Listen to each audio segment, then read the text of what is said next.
Bismillahirrahmanirrahim. Sayang ngapunten saestu yen dereng saged nuruti apa karepmu, tapi aja sumelan ana dina liyane bakal tak upayake mbuh kepiye carane.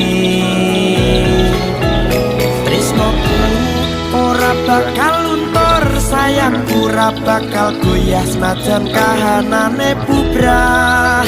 Aku bakal setia, ora mungkin mendua. Matur suwun sampun ana ngancani neng saben dina.